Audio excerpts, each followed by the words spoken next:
The silence in the grand conference room was heavy, smelling of stale coffee and corporate pretense. Donald Vance, the vice president of Vanguard Medical Supply, sat at the head of the long mahogany table with a polished, empty smile. He looked toward the far end of the room and cleared his throat, announcing that he was pleased to introduce the new director of operations. He turned his gaze toward Jason Vance, who was 35 years old and had been with the company for less than 24 months. Jason was Donald's nephew, a young man who had never worked in medical distribution before joining the firm. For a second, I honestly thought I had heard him wrong. I had been at Vanguard Medical Supply for 13 years. For the last 24 months, I had already been doing the majority of the Director of Operations job. My name is Stephen Miller. I was 54 years old, the Senior Operations Manager, and the person everyone called when a critical shipment failed, when a major hospital network account was at risk, when a supplier froze an order, or when a warehouse problem threatened to become an executive disaster. That Monday morning, I had walked into the leadership meeting, believing Donald was finally going to make my title match the actual work I was already doing. Instead, he gave the position to a family member who barely understood how our inventory systems functioned. If you have ever been passed over for a promotion after years of loyalty, you know the cold feeling that settles in your chest. Donald turned toward me, his voice carrying the patronizing tone that executives use when they want to make disrespect sound reasonable. He said that Jason would need someone experienced underneath him to help him transition, and that I should think of this as my chance to show him how everything worked. No one in the room moved. The finance manager looked down at her notebook, suddenly interested in her pen strokes. The warehouse director stopped tapping his pencil. Even Jason shifted in his leather chair, looking as if he knew the sentence had landed badly. I kept my face completely still. I did not raise my voice, nor did I show the anger that was burning inside me. I asked Donald if the decision was final. Donald gave me a tight nod, telling me that he did not want me making this emotional, and that Jason brought the kind of executive presence the company needed for the next level. Executive presence was the term he used. I had spent 13 years handling the real emergencies that kept his board meetings quiet, while Jason had spent 24 months sitting in air-conditioned offices looking at reports. I nodded once, closed my folder, and accepted the news. That was my first surprise for them. I did not beg. I did not remind Donald of our previous promotion conversations, and I did not mention the 80-hour work weeks I had logged during our recent expansion. Jason relaxed almost immediately, misinterpreting my silence as submission. He told me that he would need a full transition package within 8 weeks, including information on hospital accounts, suppliers, carriers, escalation contacts, inventory exceptions, emergency routing, and basically everything I did. He spoke as if my 13 years of experience could be summarized in a plastic binder. I looked at him and said that I would organize the existing documentation. Both Donald and Jason smiled, believing that I was going to quietly train my replacement and accept the new order of things. What they did not understand was that Vanguard's operations were not held together by a list of phone numbers and standard procedures. The official documents only covered normal days. My real value showed up on the abnormal ones, when the system failed and someone had to make an immediate decision based on experience and trust. When a hospital needed a critical surgical component after the shipping cutoff, I knew which warehouse manager would authorize a late pull. When a carrier had no capacity, I knew which regional contact could find a truck without turning the shipment into a pricing disaster. When a supplier placed our account on credit hold, I knew the history behind the dispute and who had the authority to release the order. None of that was written in any corporate manual. It was the result of years of relationships and trust. The meeting continued, but I barely heard the rest of the discussion. Jason asked basic questions about dashboard metrics, while Donald talked about fresh leadership and operational synergy. A new organizational chart appeared on the screen, showing Jason Vance as the Director of Operations. Directly underneath his name was a single box, with my name, Stephen Miller, Senior Operations Manager. 13 years of work had been reduced to a box below an inexperienced man I was now expected to train. When the meeting ended, I stood up and walked toward the door. Jason stopped me before I could exit, telling me not to overthink the binder because he just needed the important details. I looked at him and nodded, realizing how little he understood. He thought he had inherited a simple department. What he had actually done was put himself in charge of a complex machine he did not know existed. I had not joined Vanguard 13 years ago, expecting to spend more than a decade of my life here. I had started as a simple inventory coordinator, serving just 4 regional hospital networks.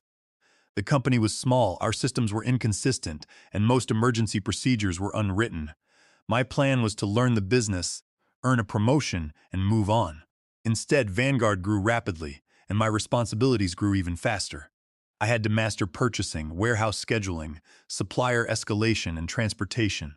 I became useful because I refused to let problems sit, which helped my career but also trapped me in a cycle of constant firefighting. I was about to show them what happens when the firefighter walks away. My commitment to Vanguard had been absolute, but it had come at a heavy cost. Whenever a distribution center called at midnight because a medical equipment order had been loaded against the wrong account, I was the one who answered. When a carrier missed a critical pickup before a long holiday weekend, I stayed online until we found a replacement route. When our warehouse software failed during a major expansion, I helped create a temporary manual process so that thousands of medical shipments did not disappear into a backlog. No one forced me to work those hours. I cared about the hospital customers who depended on our deliveries, and I cared about the team of 40 employees who looked to me for guidance. For years, the leadership team praised my dedication, telling everyone that Stephen always finds a way, and that they should call Stephen before a problem reached the client. At first, I took those words as recognition. Later, I realized they were a warning. Every compliment was followed by another responsibility, with no adjustment to my compensation or authority. We opened new distribution facilities, and I coordinated the operating transition.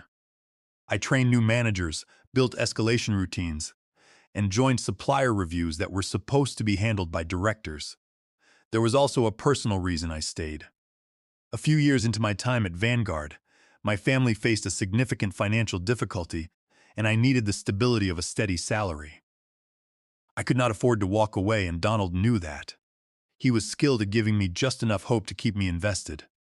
Whenever a recruiter called me, Donald would tell me that my time was coming and that I was building a future at Vanguard. The largest promise came 24 months before Jason's promotion, when our previous operations director retired. I expected the company to post the job, but Donald called me into his office and asked me to absorb the director responsibilities temporarily while they decided on a new structure. When I asked about adjusting my title and compensation, he told me not to get ahead of the process and to prove I could own the role first. I accepted the challenge, believing that excellent work would eventually speak for itself. That temporary assignment lasted 24 months. I ran leadership calls, reviewed supplier performance, prepared executive summaries, and resolved major hospital escalations before they reached the executive suite. Every few months, I asked about the permanent title. Every time, Donald had another excuse. He blamed the budget cycle, the board timing, or a pending reorganization. I kept believing him, which was my biggest mistake. Excellent work can be ignored for a long time when the person benefiting from it has no reason to change the arrangement. By the time Jason arrived, the operations teams knew that when the standard process broke down, the issue would move from desk to desk until someone asked if anyone had called Stephen. I was not proud of being the single point of rescue, and I had warned Donald about the operational risk multiple times. But the executives liked the results too much to care about the danger. As long as problems disappeared before reaching the 16th floor, the system looked healthy. That was the reality Jason could not see from a dashboard. He saw numbers on a screen, while I saw the relationships and exceptions that kept those numbers green. On Thursday afternoon of his first week, Jason sent a calendar invitation to the operations team with the subject line of a 120-day efficiency reset. At the bottom of the message, he wrote that we would begin by eliminating legacy workarounds and unnecessary backup processes. I read the sentence twice and leaned back in my chair. He thought he was cleaning up the department. What he was actually doing was removing the safety nets that had kept his uncle's executive meetings quiet for years. He started making changes the following Monday. His first decision was to cancel my weekly supplier risk meeting, which I had run for 5 years. The meeting lasted 45 minutes, during which we reviewed delayed purchase orders, capacity warnings, and supplier issues likely to impact customers within the next 3 weeks. Jason declared the meeting too tactical and unnecessary. His second decision was to remove my name from the leadership distribution list. I only found out when a manager forwarded me an executive report I had written, which Jason had presented to the board with his own name on the cover page. I stared at the email for a long time, feeling a quiet clarity settle over me. I had survived bad managers before, but this was different. They were not just taking my work, they were active in writing me out of the company's future while expecting me to keep saving them from their own decisions. I went home that evening, opened a folder of recruiter contacts, and called Rachel Stone, a professional recruiter who had reached out to me 3 times over the past 8 months. She was representing Meridian Medical Logistics, a fast-growing competitor that was expanding its regional distribution network. I told Rachel that I was finally ready to talk. 2 days later, I was on a private video call with Meridian's Chief Operating Officer, Sarah Jenkins. The conversation was a revelation. Sarah did not ask me about my reporting lines or headcount. She asked how I managed operational risk during rapid growth, how I built supplier accountability, and what I would change first if I had the authority to design an operation correctly. I answered honestly, drawing on my 13 years of experience. I did not share any of Vanguard's confidential data, nor was it necessary. My value was my understanding of how to build a resilient system, not a copied spreadsheet. 3 days later, I received a formal offer for the position of Director of Operational Strategy at Meridian. The salary was 40% higher than my current pay, the bonus structure was superior, and the role came with the authority to build the systems I had spent years proposing to Donald. I signed the offer immediately. With the Meridian contract signed, I turned my attention back to the transition at Vanguard. I was determined to leave professionally, ensuring that my reputation remained spotless. I spent my evenings organizing the files, updating the operating procedures, and listing the open supplier issues that required decisions. Nothing was hidden and nothing was deleted. But I also made a conscious decision to change my behavior. I stopped stepping in to solve problems before they happened, and I stopped making decisions for Jason. When he messaged me asking how to handle a carrier dispute, I provided the written options and asked him to confirm which path he wanted to approve. When he asked me to draft a recommendation for Donald, I sent it with a clear line for his signature. Jason noticed the shift, telling me that I was being very formal. I replied that I was simply ensuring a clear transition, which he did not like, though he did not have the confidence to challenge me. During my final weeks, I discovered something that changed the entire nature of my departure. While reviewing the system logs to clean up old administrative access, I noticed an unusual contract approval routing in the procurement database. Jason had initiated a fast-track agreement with an entity called Vance Logistics Group. The contract was a 5-year commitment for regional freight services at rates that were nearly double the standard market pricing. When I investigated the company registry, I discovered that Vance Logistics Group was owned by Gary Vance, who was Donald's brother-in-law and Jason's father. This was a massive conflict of interest and a clear breach of fiduciary duty under our corporate bylaws and state law. The agreement had bypassed the standard compliance review, and it would cost Vanguard over $600,000 in unnecessary annual shipping fees. The most shocking detail was yet to come. The procurement database required a dual digital authorization for contracts of this size, demanding approval from both the Director of Operations and the Senior Operations Manager. I had never seen this contract, let alone approved it. Yet, the system showed my digital signature as the secondary authorization. I pulled the system audit logs and traced the transaction history. The authorization had been submitted at 10 o'clock at night from a corporate IP address assigned directly to Jason's laptop, using an administrative override token that Donald had issued to him. They had forged my digital signature to bypass the board of directors and secure a highly profitable contract for their own family member. This was not just a violation of company policy. It was a criminal act under California Penal Code, Section 470, which covers the forgery of electronic signatures and financial documents. It was also a direct breach of the fiduciary duty of loyalty that Donald Vance owed to Vanguard Medical Supply as an officer of the corporation. I sat at my desk, looking at the audit trail on my screen. My hands were steady. I downloaded the complete log history, the IP routing records, the contract details, and the registry documents showing the family relationship. I compiled everything into an encrypted folder, saved multiple copies on secure personal drives, and sent a complete package to my personal attorney, Linda Jenkins. Linda reviewed the files and confirmed that the evidence was absolute. She explained that because the contract was executed through fraud and unauthorized forgery, the agreement was void ab initio, meaning it had no legal force from the very beginning. I now had the ultimate tool for my revenge, but I chose to wait. I did not confront Donald, nor did I report it to Human Resources immediately. I knew that if I acted too quickly, they would attempt to cover it up, delete the logs, or blame a system error. I needed the system to run its course. I wanted them to feel the full weight of their decisions. On Tuesday morning, once the Meridian background check was finalized, I scheduled a meeting with Human Resources and submitted my resignation. I stated that my final day would be 3 weeks from Friday, matching the notice period required by the employee handbook. Donald Vance joined the meeting unexpectedly, his face flushing with anger when he saw the resignation letter on the table. He told me that a 3-week notice was impossible because Jason had planned on an 8-week transition. I looked at the Human Resources manager, who confirmed that my notice met all company requirements. Donald leaned forward, asking me if I was really going to leave the company like this, after everything they had done for me.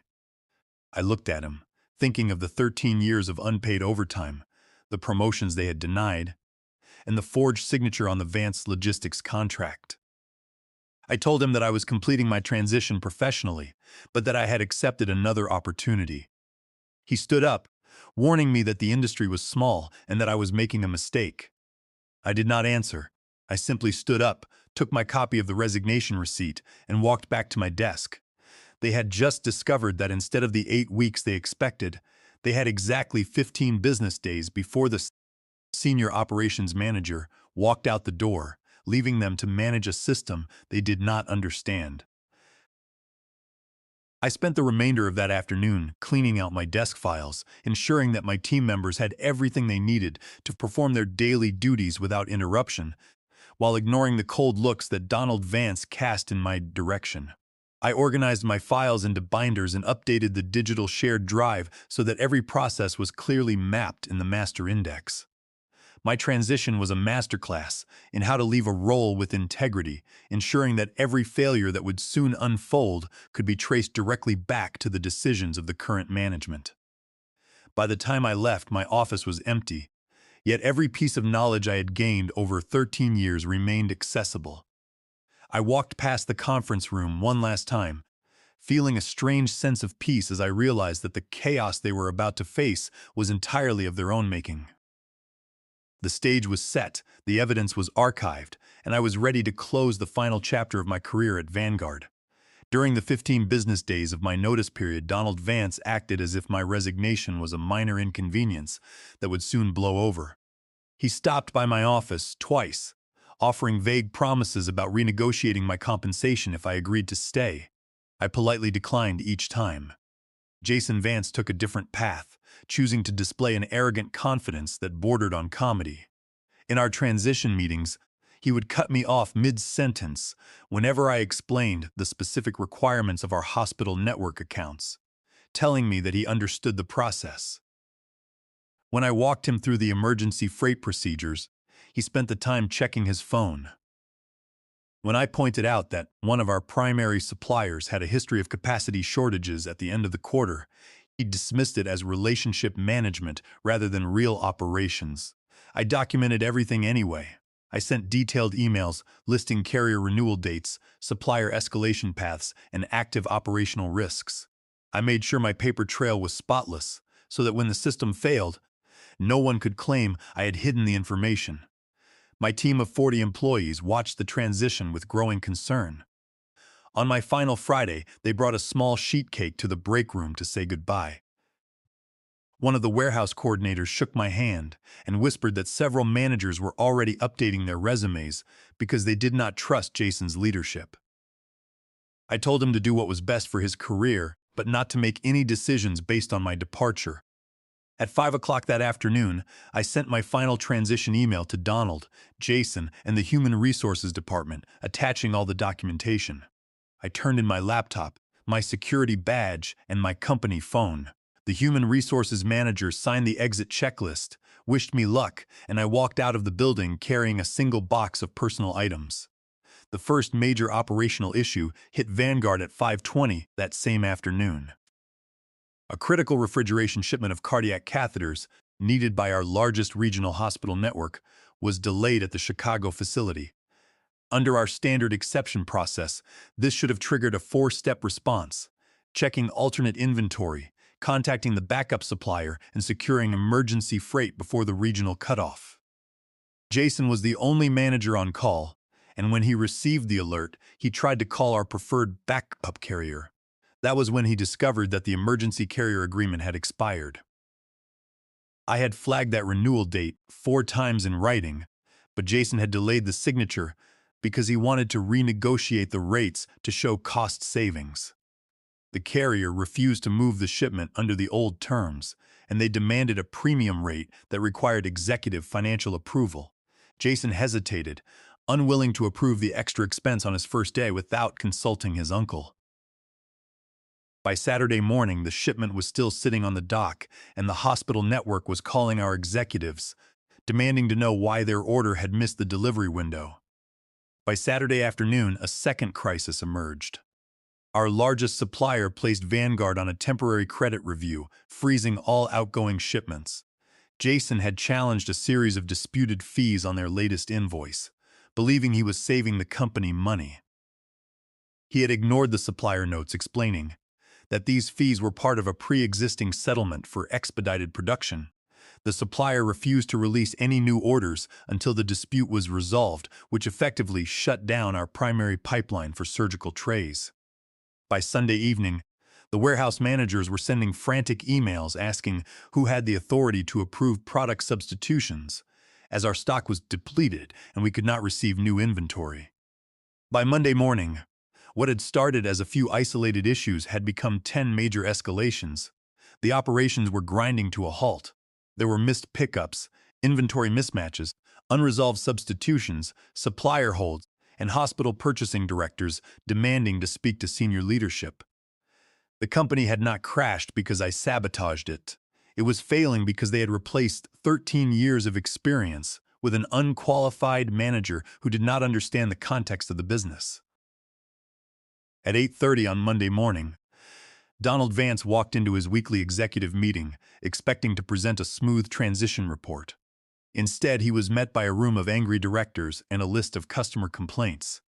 At the same moment, I was sitting in the orientation room at Meridian Medical Logistics, my phone vibrating in my pocket.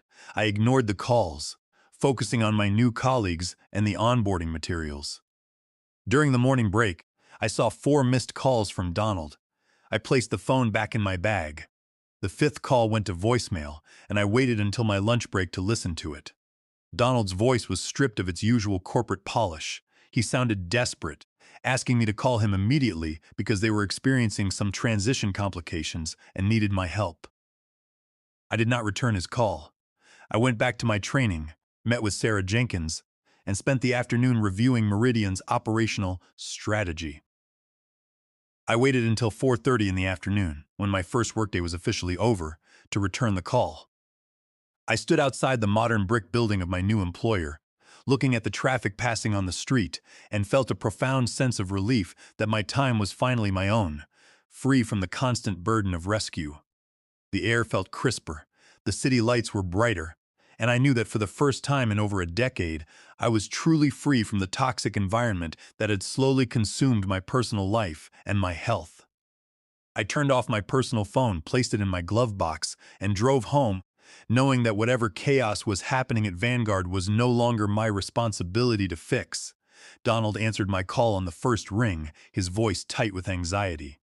He tried to maintain a professional tone, telling me that they were dealing with some minor transition issues and that Jason was still getting familiar with a few high-priority accounts.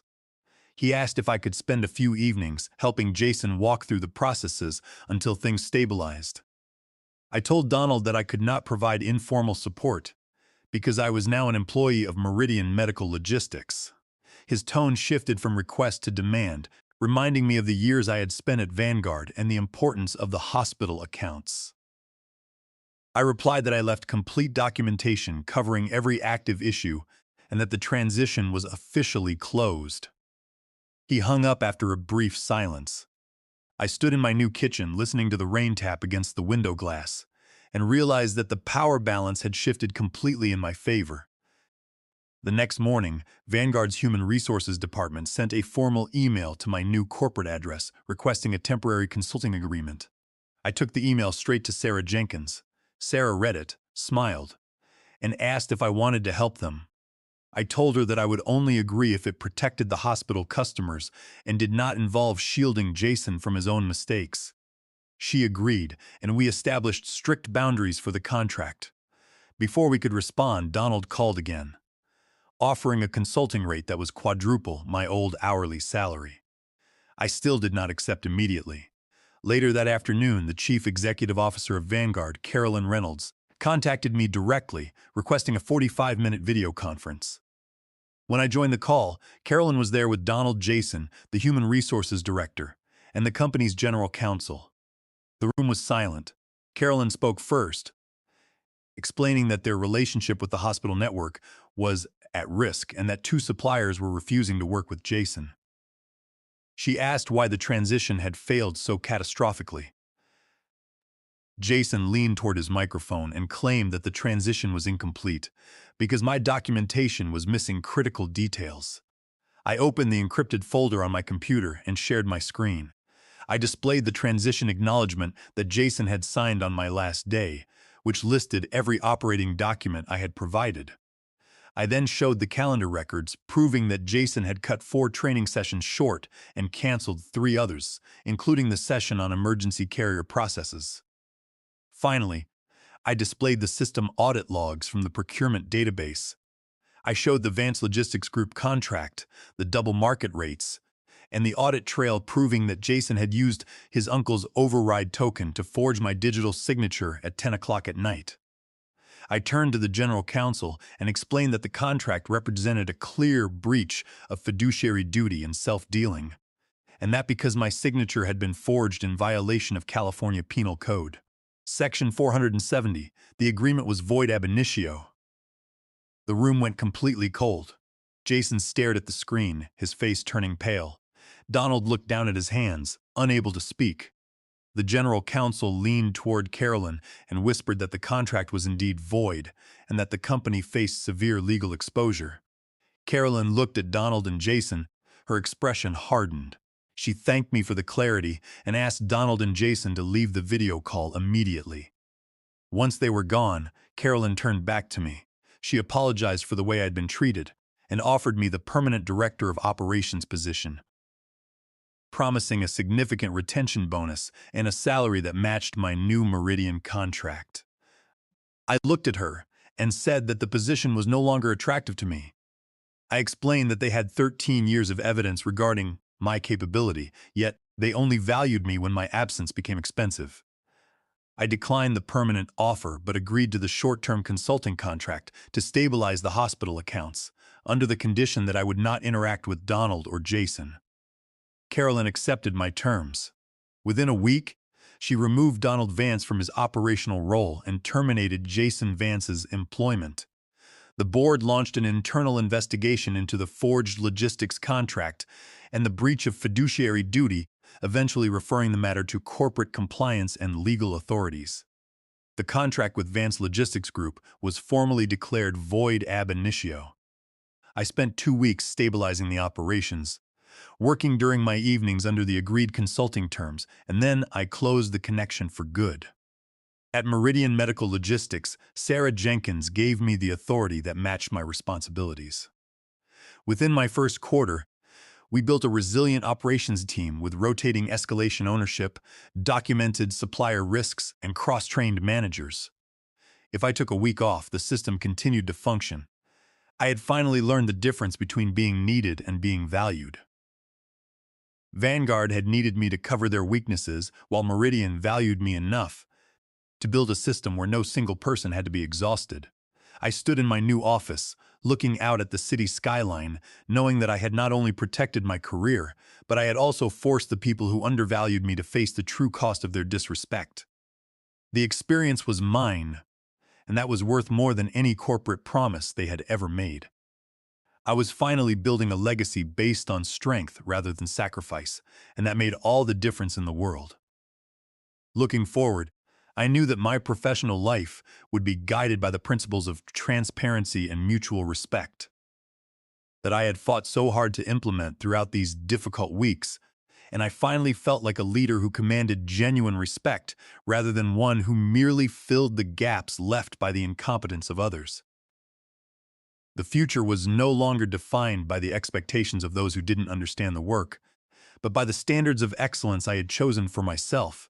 And in that realization, I found the true definition of a successful professional transition as I finally reclaimed control of my life and stepped forward into a future where my value was undisputed and my dedication was met with genuine opportunity, far from the shadows of Vanguard and the ghost of the management team that had almost destroyed everything I had worked to achieve.